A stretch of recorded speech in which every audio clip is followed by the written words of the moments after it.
ಆತ್ಮೀಯ ಬಂಧುಗಳೇ, ಮಹಾಭಾರತ ದ್ರೋಣ ಪರ್ವ. ಇದರಿಂದ ಅಭಿಮನ್ಯುವಿನ ಮೂಲಕ ಕೌರವ ವೀರರ ಸಂಹಾರ ಮತ್ತು 6 ಮಹಾರಥಿಗಳ ಪ್ರಯತ್ನದಿಂದ ಅವನ ವಧೆ, ಈ ವಿಷಯದ ಬಗ್ಗೆ ನಾವು ತಿಳ್ಕೊಳ್ತಾ ಇದ್ವಿ. ಹೋದ ಭಾಗದಲ್ಲಿ ಅಭಿಮನ್ಯು ಎಲ್ಲರ ಮುಂದೆ ನಿಂತ್ಕೊಂಡು ಹೇಗೆ ಅವನು ಬಾಣಗಳನ್ನ ಸುರಿಸಿ ಯುದ್ಧ ಮಾಡ್ತಾ ಇದ್ದಾನೆ ಅನ್ನೋದ್ರ ಬಗ್ಗೆ ತಿಳ್ಕೊಳ್ತಾ ಇದ್ವಿ. ಕರ್ಣ ತಡ್ಕೊಳಕ್ಕಾಗದೆ ದ್ರೋಣಾಚಾರ್ಯರಿಗೆ ಹೇಳ್ತಾನೆ, ಅಭಿಮನ್ಯು ನಮ್ಮನ್ನೆಲ್ಲ ತುಳಿದು ಹಾಕ್ತಾ ಇದ್ದಾನೆ, ಇವನನ್ನ ವಧೆ ಮಾಡೋದಕ್ಕೆ ಏನಾದ್ರೂ ಒಂದು ಉಪಾಯವನ್ನ ತಿಳಿಸಿ ಅಂತಂದಾಗ, ಅವನು ಮಾಡ್ತಾ ಇರುವಂತ ಯುದ್ಧದ ಒಂದು ರೀತಿ ಇದೆಯಲ್ಲ, ಅದರಿಂದ ನಾನೇ ಮೂರ್ಛೆಗೊಳ್ತಾ ಇದ್ದೀನಿ. ಅಂದ್ರೆ ಅಷ್ಟೊಂದು ಪರಾಕ್ರಮದಿಂದ ಅವನು ಹೋರಾಡ್ತಾ ಇದ್ದಾನೆ, ನನ್ನನ್ನೇ ಕ್ಷತವಿಕ್ಷತಗೊಳಿಸ್ತಾ ಇದ್ದಾನೆ. ಅವನ ಪರಾಕ್ರಮವನ್ನ ನೋಡಿ ನನಗೆ ಸಂತೋಷ, ಹರ್ಷ ಎಲ್ಲ ಆಗ್ತಾ ಇದೆ. ಯಾಕಂದ್ರೆ ಇಷ್ಟು ಚಿಕ್ಕ ಹುಡುಗ ಎಷ್ಟು ಚೆನ್ನಾಗಿ ಯುದ್ಧ ಮಾಡ್ತಾ ಇದ್ದಾನೆ. ಮತ್ತೆ ಅವನು ನೋಡ್ತಾ ಇದ್ರೆ ಅರ್ಜುನನಿಗೂ ಇವನಿಗೂ ಏನೂ ಅಂತರನೇ ಇಲ್ಲ ಅನ್ನೋ ರೀತಿ ಅನ್ನಿಸ್ತಾ ಇದೆ ನನಗೆ ಅಂತ ಅಂದ್ಬಿಟ್ಟು ಹೇಳ್ತಾನೆ. ಆಗ ಕರ್ಣ, ನೋಡಿ ನನಗೆ ಅವನು ಮುಂದೆ ನಿಂತ್ಕೊಂಡು ಯುದ್ಧ ಮಾಡೋದಕ್ಕೆ ಆಗ್ತಾ ಇಲ್ಲ, ಆದ್ರೂ ನಾನು ನಿಂತಿರ್ಬೇಕಲ್ಲ ಅಂತ ಯೋಚನೆ ಮಾಡಿ ನಿಂತಿದ್ದೀನಿ. ಅವನು ಬಿಡ್ತಾ ಇರುವಂತ ಬಾಣಗಳು ನನ್ನ ಹೃದಯವನ್ನೇ ಚೀರು ಬಿಡುತ್ತೇನೋ ಅನ್ನೋ ರೀತಿ ಇದೆ ಅಂತ ಹೇಳ್ದ. ಅದನ್ನ ತಿಳ್ಕೊಂಡಿದ್ವಿ. ಈಗ ಮುಂದುವರೆದು ಕರ್ಣನ ಮಾತನ್ನ ಕೇಳಿ ಆಚಾರ್ಯ ದ್ರೋಣರು ನಗೋದಕ್ ಪ್ರಾರಂಭ ಮಾಡಿ ಮತ್ತೆ ನಿಧಾನವಾಗಿ ಹೇಳ್ತಾರೆ, ಒಂದಂತೂ ಈ ತರುಣ ರಾಜಕುಮಾರ ಸ್ವತಃ ಶೀಘ್ರ ಪರಾಕ್ರಮವನ್ನ ತೋರಿಸುವಂಥವನು.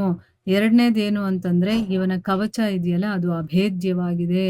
ಇವನ ತಂದೆ ಅರ್ಜುನನಿಗೆ ನಾನು ಕವಚ ಧಾರಣೆ ಮಾಡುವಂತ ಯಾವ ವಿದ್ಯೆಯನ್ನ ಕಲಿಸಿದ್ನೋ ಖಂಡಿತವಾಗ್ಲೂ ಕೂಡ ಆ ಸಂಪೂರ್ಣ ವಿದ್ಯೆ ಇವನಿಗೆ ಗೊತ್ತಿದೆ ಅಂತ ಕಾಣಿಸುತ್ತೆ. ಅದಕ್ಕೋಸ್ಕರನೇ ಇವನ ಧನಸ್ಸು ಮತ್ತೆ ಪ್ರತ್ಯಂಚವನ್ನ ಕತ್ತರಿಸಿದ್ದೇ ಆದ್ರೆ, ಲಗಾಮನ್ನ ಕತ್ತರಿಸಿ ಕುದುರೆಗಳು, ಪಾರ್ಶ್ವ ರಕ್ಷಕ ಮತ್ತೆ ಸಾರಥಿಯನ್ನ ಕೊಂದಿದ್ದೆ ಆದ್ರೆ ಕೆಲಸ ಆಗುತ್ತೆ ಹೊರತು ಇಲ್ಲ ಅಂತಂದ್ರೆ ಆಗೋದಿಲ್ಲ. ಅಂದ್ರೆ ಫಸ್ಟು ಅವನ ಧನಸ್ಸು ಪ್ರತ್ಯಂಚವನ್ನ ಕತ್ತರಿಸ್ಬೇಕು, ಲಗಾಮನ್ನ ಕತ್ತರಿಸ್ಬೇಕು. ಅವನ ರಕ್ಷಕರು ಇರ್ತಾರಲ್ಲ, ಅವನು ಮತ್ತೆ ಸಾರಥಿಯನ್ನ ಕೊಂದಿದ್ರೆ ಆದ್ರೆ ನಮ್ಮ ಕೆಲಸ ಆಗುತ್ತೆ. ರಾಧಾನಂದನನೇ, ನೀನ್ ದೊಡ್ಡ ಧನುರ್ಧಾರಿ ಆಗಿದೆಯಲ್ವಾ, ಮಾಡುವುದಾದ್ರೆ ನೀನ್ ಇದನ್ನ ಮಾಡು. ಏನು ಅಂದ್ರೆ ಅವನನ್ನ ಎಲ್ಲಾ ರೀತಿಯಲ್ಲೂ ಕೂಡ ಅಸಹಾಯಕನನ್ನಾಗಿ ಮಾಡಿ ರಣದಿಂದ ಓಡಿಸು, ಮತ್ತೆ ಹಿಂದೆ ಮುಂದೆ ಎಲ್ಲರ ಕಡೆಯಿಂದನೂ ಕೂಡ ಪ್ರಹಾರ ಮಾಡು. ಇವನ ಕೈಯಲ್ಲಿ ಏನಾದ್ರೂ ಧನಿಸಿದ್ರೆ ದೇವತೆಗಳು ಮತ್ತೆ ಅಸುರರು ಕೂಡ ಇವನನ್ನ ಗೆಲ್ಲೋದಕ್ಕೆ ಸಾಧ್ಯ ಇಲ್ಲ ಅಂತ ಅಂದ್ಬಿಟ್ಟು ಹೇಳ್ತಾರೆ. ಆಚಾರ್ಯರ ಮಾತನ್ನ ಕೇಳಿ ಕರ್ಣ ಬಾಣಗಳಿಂದ ಅಭಿಮನ್ಯುವಿನ ಧನಸ್ಸನ್ನ ಕತ್ತರಿಸ್ತಾನೆ. ಕೃತವರ್ಮ ಏನ್ ಮಾಡ್ತಾನೆ, ಅವನ ಕುದುರೆಗಳನ್ನ ಕತ್ತರಿಸ್ತಾನೆ. ಮತ್ತೆ ಕೃಪಾಚಾರ್ಯರು ಪಾರ್ಶ್ವರಕ್ಷಕ ಮತ್ತೆ ಸಾರಥಿಯನ್ನ ಕೊಲ್ತಾರೆ. ಅವನನ್ನ ಧನಸ್ಸು ಮತ್ತೆ ರಥಹೀನನಾಗಿರೋದನ್ನ ನೋಡಿ ಮಿಕ್ಕ ಮಹಾರಥಿಗಳು ಬಹಳ ಶೀಘ್ರವಾಗಿ ಅವನ ಮೇಲೆ ಬಾಣಗಳನ್ನ ಸುರಿಸೋದಕ್ಕೆ ಶುರು ಮಾಡ್ತಾರೆ. ಒಂದು ಕಡೆ 6 ಮಹಾರಥಿಗಳಿದ್ರು, ಇನ್ನೊಂದು ಕಡೆ ಅಸಹಾಯಕನಾದಂತ ಅಭಿಮನ್ಯು. ಅಂದ್ರೆ ಅವನ ಹತ್ರ ರಥನೂ ಇಲ್ಲ, ಧನಸ್ಸೂ ಇಲ್ಲ, ಆಮೇಲೆ ರಕ್ಷಕರೂ ಇಲ್ಲ, ಏನೂ ಇಲ್ಲ. ಆ ರೀತಿ ಇನ್ನೊಂದು ಕಡೆ ಎಲ್ಲ ಇರುವಂತ 6 ಮಹಾರಥಿಗಳು, ಈ ರೀತಿ ಇಬ್ಬರಿಗೂ ಅವರು ಯುದ್ಧ ನಡೀತಾ ಇದೆ. ಆದ್ರೂ ಕೂಡ ನಿರ್ದಯಿಗಳಾದಂತ ಅವರು ಆ ಒಂಟಿ ಬಾಲಕನ ಮೇಲೆ ಬಾಣಗಳ ಮಳೆಯನ್ನ ಸುರಿಸ್ತಾನೆ ಇದ್ರು. ಧನಸ್ಸು ಕತ್ತರಿಸಿ ಹೋಯ್ತು, ಆಮೇಲೆ ರಥವನ್ನ ಕೈ ಬಿಡಬೇಕಾಗಿರುವಂತ ಪರಿಸ್ಥಿತಿ ಬಂತು. ಆದ್ರೂ ಕೂಡ ಅವನು ತನ್ನ ಧರ್ಮದ ಪಾಲನೆಯನ್ನ ಮಾಡ್ತಾನೆ. ಕೈಯಲ್ಲಿ ಕತ್ತಿ ಗುರಾಣಿಯನ್ನ ಹಿಡ್ಕೊಂಡು ಆ ತೇಜಸ್ವಿ ಬಾಲಕ ಆಕಾಶದಲ್ಲಿ ಹಾರೋದಕ್ಕೆ ಶುರು ಮಾಡ್ತಾನೆ.